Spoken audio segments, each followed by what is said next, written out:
आज हम बात करेंगे एक ऐसी स्मॉल कैप कंपनी की जिसने पिछले कुछ वर्षों में धीरे धीरे अपने बिजनेस को मजबूत किया है और अब एक नए ग्रोथ फेज में प्रवेश करने की तैयारी कर रही है। मैं बात कर रहा हूं प्रीमियर पॉलीफिल्म लिमिटेड की। अगर मैं इस पूरी कंपनी को एक लाइन में समझाऊं तो कहूंगा कि यह केवल पीवीसी फ्लोरिंग बनाने वाली कंपनी नहीं है, बल्कि स्पेशलिटी पीवीसी प्रोडक्ट्स के क्षेत्र में धीरे धीरे इंटीग्रेटेड मैन्युफैक्चरिंग प्लेटफॉर्म बनती जा रही है। सबसे पहले समझते हैं कि कंपनी करती क्या है। प्रीमियर पॉलीफिल्म की स्थापना 1992 में हुई थी और आज यह speciality calendered PVC films, PVC flooring, artificial leather, PVC sheeting, vinyl wallpaper, pool liners और जियोमेम्ब्रेन जैसे वैल्यू एडेड प्रोडक्ट्स बनाती है। कंपनी के पास coating, calendering, printing, lamination, embossing और फैब्रिक मैन्युफैक्चरिंग जैसी पूरी इंटीग्रेटेड मैन्युफैक्चरिंग कैपेबिलिटी है, जिससे उसे क्वालिटी और कॉस्ट दोनों में प्रतिस्पर्धात्मक बढ़त मिलती है। कंपनी के दो मैन्युफैक्चरिंग प्लांट्स उत्तर प्रदेश के सिकंदराबाद और साहिबाबाद में स्थित हैं। इन प्लांट्स से कंपनी घरेलू और निर्यात दोनों बाजारों को सप्लाई करती है। इसके लगभग 100 से अधिक डीलर्स और डिस्ट्रीब्यूटर्स का नेटवर्क पूरे भारत में फैला हुआ है। इसके ग्राहकों में इंडियन रेलवेज के लिए पीवीसी मेम्ब्रेन फ्लोरिंग तथा ऑटोमोबाइल इंडस्ट्री के टियर 2 और टियर 3 सप्लायर्स भी शामिल हैं। इससे पता चलता है कि कंपनी केवल रिटेल प्रोडक्ट्स पर निर्भर नहीं है, बल्कि इंडस्ट्रियल एप्लीकेशंस में भी उसकी मजबूत उपस्थिति है। अब सबसे महत्वपूर्ण सवाल, क्या कंपनी का बिजनेस बढ़ रहा है? उत्तर है हाँ।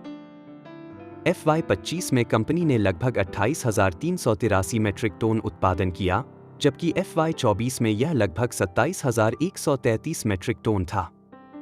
इसका मतलब केवल उत्पादन नहीं बढ़ा, बल्कि नए प्लांट मशीनरी के उपयोग से कैपेसिटी यूटिलाइजेशन भी बेहतर हुआ है। किसी भी मैन्युफैक्चरिंग कंपनी के लिए कैपेसिटी यूटिलाइजेशन बढ़ना भविष्य की प्रॉफिटेबिलिटी का अच्छा संकेत माना जाता है। लेकिन इस पूरी कहानी का सबसे बड़ा ग्रोथ ट्रिगर अभी आना बाकी है। कंपनी ने तमिलनाडु के सिपकोट इंडस्ट्रियल पार्क में लगभग 18 एकड़ जमीन खरीदी है, जहां ग्रीनफील्ड मैन्युफैक्चरिंग फैसिलिटी विकसित की जा रही है। बाउंड्री वॉल और प्रारंभिक इंफ्रास्ट्रक्चर का कार्य शुरू हो चुका है तथा कमर्शियल प्रोडक्शन FY26 में शुरू करने का लक्ष्य रखा गया है।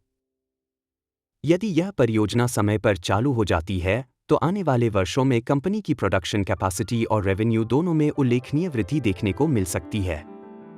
अब मैनेजमेंट के एक और महत्वपूर्ण निर्णय पर ध्यान दीजिए।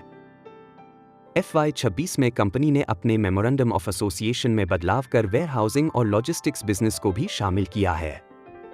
इसका मतलब यह नहीं कि कंपनी अचानक लॉजिस्टिक्स कंपनी बन जाएगी, लेकिन मैनेजमेंट भविष्य में वेयरहाउसिंग पार्क्स, लॉजिस्टिक्स इंफ्रास्ट्रक्चर और एलीड बिजनेस अपॉर्चुनिटीज में प्रवेश की संभावना खुली रखना चाहती है। इससे भविष्य में नए रेवेन्यू स्ट्रीम्स विकसित हो सकते हैं। अब बात करते हैं रेवेन्यू मिक्स की। FY25 में कंपनी की लगभग 89% आय डोमेस्टिक मार्केट से आई, जबकि लगभग 11% रेवेन्यू एक्सपोर्ट से आया। पिछले वर्ष की तुलना में एक्सपोर्ट कंट्रीब्यूशन थोड़ा कम हुआ है। इसका अर्थ यह है कि फिलहाल कंपनी का मुख्य फोकस भारतीय बाजार पर है, जहां इंफ्रास्ट्रक्चर, रेलवेज, कंस्ट्रक्शन, हाउसिंग और ऑटोमोटिव सेक्टर में पीवीसी आधारित उत्पादों की मांग लगातार बढ़ रही है।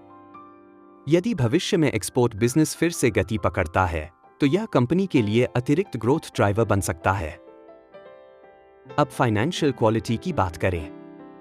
स्क्रीनर के अनुसार कंपनी का रोज लगभग 31% और रो लगभग 24% है, जो किसी भी मैन्युफैक्चरिंग कंपनी के लिए काफी मजबूत माना जाता है। इसका मतलब मैनेजमेंट शेयर होल्डर्स की पूंजी का अच्छा उपयोग कर रही है।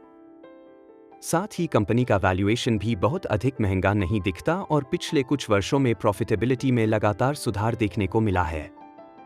एक और अच्छी बात यह है कि कंपनी के पास लगभग 10 करोड़ रुपए के नॉन-करंट इन्वेस्टमेंट्स हैं, जिनमें अधिकांश निवेश म्यूचुअल फंड्स में है। इससे कंपनी की लिक्विडिटी पोजीशन को कुछ अतिरिक्त मजबूती मिलती है। अब मैनेजमेंट पर भी एक नजर डालते हैं। FY26 में मयंक गोयनका को होल टाइम डायरेक्टर नियुक्त किया गया है। अक्सर जब प्रोमोटर ग्रुप की नई पीढ़ी मैनेजमेंट में सक्रिय भूमिका निभाती है, तो एक्सपेंशन, प्रोडक्ट डाइवर्सिफिकेशन और लॉन्ग टर्म स्ट्रैटेजी पर नया फोकस देखने को मिलता है। आने वाले वर्षों में यह बदलाव कंपनी के लिए सकारात्मक साबित हो सकता है। लेकिन हर निवेश के साथ कुछ जोखिम भी होते हैं। इस कंपनी का सबसे बड़ा रिस्क पीवीसी रेजिन और अन्य पेट्रोकेमिकल रॉ मटेरियल्स की कीमतों में उतार-चढ़ाव है।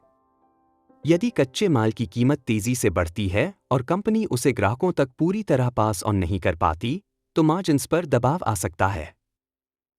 दूसरा जोखिम कंस्ट्रक्शन और ऑटोमोबाइल इंडस्ट्री की मांग में कमजोरी है, क्योंकि कंपनी की कई प्रोडक्ट कैटेगरीज इन सेक्टरों से जुड़ी हुई हैं। इसके अलावा ग्रीनफील्ड एक्सपेंशन समय पर पूरा होना भी बहुत महत्वपूर्ण रहेगा।